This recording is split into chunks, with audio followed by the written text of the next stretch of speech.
Tripathi. Today I will be speaking about the need for high quality datasets in Indic-NLP.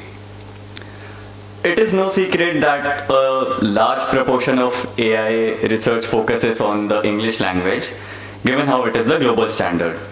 But that doesn't change the fact that this nation has over 22 major languages with over 720 dialects and more than a billion people. Today I will speak about representation of this country's culture, its wisdom, and most importantly, its people. But first, let's break down the term Indic-NLP. What exactly is Indic-NLP, which is kind of self-explanatory. Indic is used in the sense Indian, followed by NLP. So applying NLP on our Indian regional languages such as Kannada, Tamil, Telugu, Assamese, and all sorts of official languages and much more would be Indic-NLP. But all of us know this is not at all an easy task, and we're not able to achieve anything near the required benchmark for our languages. And it could be, there are a lot of reasons for that, and it's not just limited to NLP, but also how our infrastructure is. But for now, two obvious reasons for that is the data scarcity and the poor data quality. Poor data quality is sort of a secondary issue. We are facing a huge issue of data scarcity in a lot of languages that are unaccounted for. And but wouldn't it be nice if we could just use the pen tree bank or something? We could use the Oxford English corpus. I mean, it exists, and it has given benchmark performances for all sorts of other models. So why can't we rely on that? But we know that languages are different words, but it's not just different words. It has different structures. It has different ideas. And even if we just consider the structure, English language itself may see subject-verb-object orientation for the most part, but the moment we see subject-object-verb orientation, the model needs to learn longer range dependencies, and which is a problem, and we need much more than a simple LSTM for that. LLMs often face the problem with subject-verb-object representation, and that has been studied through and through when the corpus has of complex sentences or scientific sentences, the dependencies become longer. Now coming to Indian languages, most of the Indian languages follow the subject-verb-object orientation. And at the same time, many Indian languages are also agglutinative in nature, like Tamil or Malayalam. That means the ideas are represented with a rather complex combination of lexicons. So that reduces computational complexity. Other than that, Bender et al. Discussed it in their paper famously. Bias is an issue that we've recently discovered, that models cannot be language agnostic. The moment you involve a human in preparing data, bias will come. And all the data we have, like common crawl, a filtered subset of common crawl was used for GPT. And GPT entirely used common crawl, but I'd say most of the large language models use some subset of common crawl in their training process, and it is prepared from crawling platforms like Reddit or Wikipedia. Now Wikipedia might not be, you may think that it is bias mitigated, but I doubt that too. And we all know that Reddit has a major Caucasian representation. Of course the problem of bias arises. And I'm not gonna lie and dance around it that when we prepare data, there's not gonna be a bias. But at least it will cater to our audiences. And now that we know that models are not language agnostic, we can synthesize data, keeping in mind that we do not let our models get biased. And what exactly is a high quality dataset? Like we see the squad dataset, pen tree bank, like what exactly am I asking for? And some people say annotation, well structured. That's not what I'm talking about. Common crawl is as important as the well curated Stanford's question answering dataset. We need both of those datasets. And one of the few qualities one can seek in the dataset is it being large, multi-domain, diverse, and in our case, bias mitigated as well. We need all of that. And it's not that where is the gap, but we shouldn't undermine the work that has been done. We have to identify exactly where we stand. So we do have data sets prepared by projects in Bhashini, like AI for Bharat has a corpus with over 2.7 billion words and with 10 language families. And we cannot undermine that. That is a very well prepared data set. They also have a very nice voice data set. But we also need task-specific data set. Now, let us discuss this thing about modern LLMs. Most of them work on this concept of generalizing. We need to generalize our data very well, and we need to fine-tune it on rather downstream tasks. So this bit of generalizing may be still achievable for us for a few Indian languages for which AI for Bharat has worked, but not for all. And once we do get a BERT model for ourselves, what do we fine-tune it on?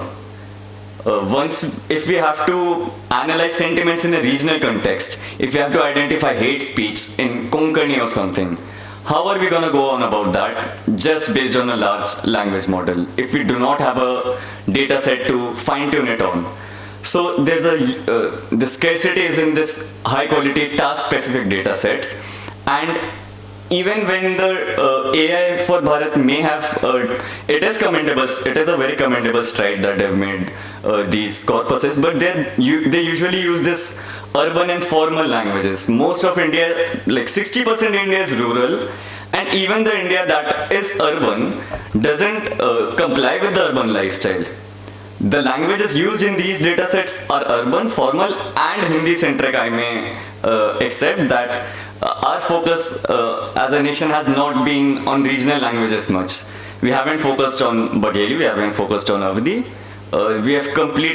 We don't even mention those languages.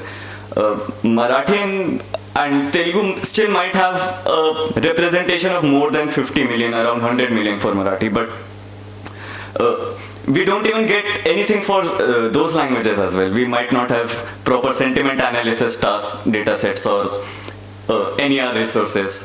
So yes, the Hindi centricness is a problem. Other than that, the languages, yes, very urban and formal. Like such data sets can surely help the model learn the language, but once we cater to the actual application, to the actual people what we use, the model will know the language, which is very important. And we can see what is the fix. Like we can see there's a lot of data sets, so how do we go on about it? What needs to be done? Now we know that sentiment analysis tasks may be affected by lack of these task-specific data sets, but that is not all.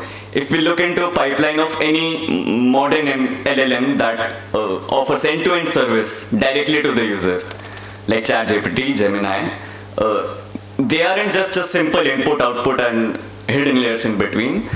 These are pipeline architectures with a lot of tasks going on. We need sentiment analysis at almost at every single answer. They need to pull that shit. Pardon my French. And we also may need NER at every step of query processing. But we don't have data sets for that. So not only we lack in sentiment analysis tasks, but also the complex end-to-end systems that we see today.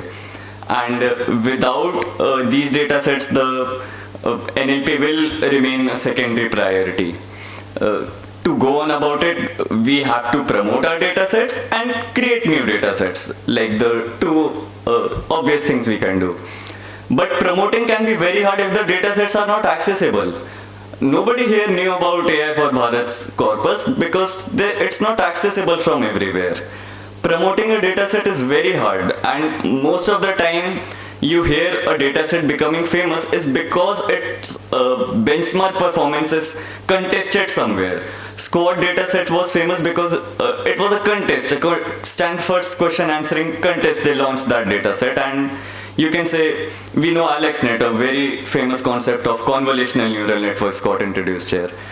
That was used on a benchmark dataset. So in able to benchmark our data set, like the ones AI for Bharat created, we need to start hosting contests and make sure that our datasets are accessible from every web space, including Hugging Face, Kaggle, GitHub. We need to make sure of that. Other than that, we need to make regional datasets. An example of that is Flores. People say that it's not possible, it's not practical. I give them example of Facebook low resource. It's a machine translation benchmark. They needed it for machine translation, but they implied 4 Indian languages for it. They use Nepali, Sinhala, and 2 other regional languages. And it's a wonderful data set, but may still need correction. And that is where the us as researchers or faculty and different domains of the tech, we need to make sure that we have volunteering drives to annotate and correct such data sets. Like they may never get into use or be uploaded into public workspaces and be benchmarked, which allows for comparative research. And when initiating new projects, the foremost thing needs to be done is laying down how to make the model agnostic, because biases do arise, and that is the exact reason we cannot rely on machine translation. Machine translation would have worked and we have parallel corpuses, but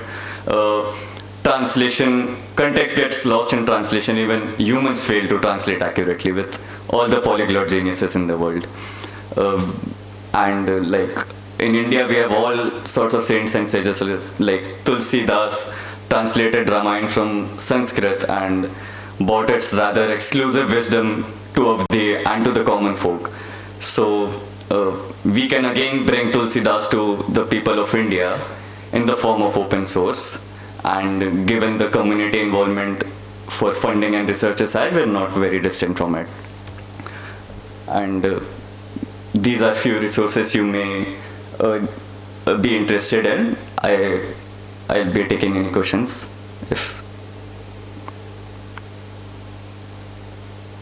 Alright, that would be good.